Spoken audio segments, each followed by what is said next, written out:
Tere, minu nimi on Jaanus ning siin räägime psühholoogist ja vaimsest tervist lihtsalt, teaduspõhiselt ja praktiliselt. Eelmises videos rääkisime sellest, kuidas algoritmid mõjutavad seda, millist sisu me iga päev näeme. Aga algoritmid ei mõjuta ainult seda, mida me näeme. Need võivad mõjutada ka seda, kui kaua suudame üldse millelegi keskenduda. Kas oled märganud, et istud õppima, aga juba mõne minuti pärast haarad telefoni? Mõtled, et vaatad korraks. Aga paarkümmend minutit hiljem kerid endiselt videoid. Siis paned telefoni käest ja mõtled, miks ma ei suuda isegi 10 minutit keskenduda. Paljud süüdistavad sellises olukorras iseennast, aga kas asi on päriselt tahtejõus? Kõigepealt tasub mõista, kuidas tähelepanu üldse töötab. Sageli kujutame ette, et tähelepanu on nagu lüliti. Kas oled keskendunud või ei ole? Tegelikult see nii ei ole. Kui keskendud õppimisele, lahendab aju samal ajal hulga väikseid ülesandeid. Ta hoiab meeles, mida sa just lugesid, seob seda varasemate teadmistega ja mõtleb, mida teha järgmisena. See kõik võtab energiat. Nüüd kujuta ette, et keset õppimist võtad telefoni. Vaatad üht video, siis teist ja paned telefoni tagasi. Võib tunduda, et jätkad lihtsalt sealt, kus pooleli jäid. Aga tegelikult peab aju kõigepealt uuesti meelde tuletama, mida sa enne tegid, kus pooleli jäid, millest sa just aru said. Ning iga selline ümberlülitumine võtab natukene aega ja vaimset energiat. Ja kui seda juhtub päeva jooksul 10 kordi, muutub pikalt keskendumine järjest raskemaks. Aga miks me üldse telefoni nii sageli vaatame? Üks põhjus on see, et sotsiaalmeedia on üles ehitatud ettearvamatusele. Sa ei tea kunagi, milline järgmine video tuleb. Võib-olla pole see huvitav.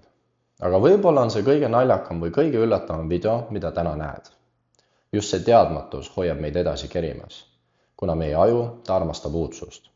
Iga uus video on võimalus leida midagi põnevat. Ja seepärast on väga lihtne mõelda, veel ainult üks. Selle kõrval tunduvad aeglasemad tegevused hoopis teistsugused. Raamatu lugemine, õppimine või mõne keerulise probleemi lahendamine. Nad ei paku iga paari sekundi tagant midagi uut. Aga see ei tähenda, et nad oleksid igavad. Ega seda, et sinu tähelepanu oleks kuidagi katki.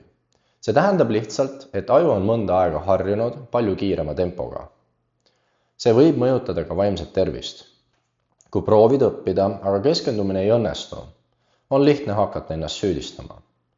Ma ei saa hakkama, ma olen laisk, mul ei ole piisavalt enesedistsipliini. Aga väga sageli ei ole probleem selles, et sinuga oleks midagi valesti. Probleem on selles, et sinu tähelepanu katkeb päeva jooksul nii sageli, et aju ei jõua enam pikalt ühe asja juures püsida. Ja mida rohkem sa ennast pärast seda süüdistad, seda raskemaks võib õppimine või tööle keskendumine muutuda. Hea uudis on see, et tähelepanu on oskus. Ja nagu iga oskust saab ka seda uuesti harjutada. Aga mida siis selle teadmisega teha? Kuidas tähelepanu harjutada? Esimene soovitus on see, et loo katkestusteta aeg.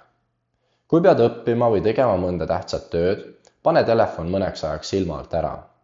Sest iga katkestus tähendab, et aju peab uuesti keskenduma. Ja mida vähem katkestusi, seda lihtsam on tähelepanu hoida. Teine soovitus. Harjuta keskendumist samm-sammult. Kui praegu on raske keskenduda 20 minutit, ära võta eesmärgiks kohe tund aega õppida. Alusta 5 või 10 minutist. Kui aju sellega harjub, saad aega tasapisi pikendada. Kolmas soovitus. Ära pea ennast probleemiks. Kui märkad, et keskendumine on viimasel ajal raskem, vaata kõigepealt üle oma harjumused. Kui sinu tähelepanu katkeb iga paari minuti tagant, on täiesti loomulik, et pikalt keskendumine tundub raske. See ei tähenda, et sa oleksid laisk või läbi kukkunud. See tähendab, et sinu aju vajab aega, et uuesti harjuda pikema keskendumisega. Kui sellest videost jääb meelde ainult üks mõte, siis olgu see järgmine. Kui tähelepanu katkeb pidevalt, muutub keskendumine raskemaks. Aga see ei tähenda, et sinuga oleks midagi valesti. See võib tähendada lihtsalt, et aju kohaneb sellega, kuidas me seda iga päev kasutame. Sellega jõudsime meie sotsiaalmeedia teemalise videoseeria lõppu. Järgmises videos alustame uut sarja, kus räägime õppimisest ja ajust. Esimeses videos alustame kõige olulisemast küsimusest. Kuidas aju tegelikult õpib? Seda, mida paremini me mõistame, kuidas aju õpib, seda lihtsam on õppida tõhusamalt, keskenduda paremini ja jätta õpitu kauem meelde. Aitäh, et vaatasid!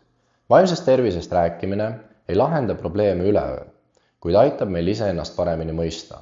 Hoolitse enda eest ning kohtume juba järgmises videos.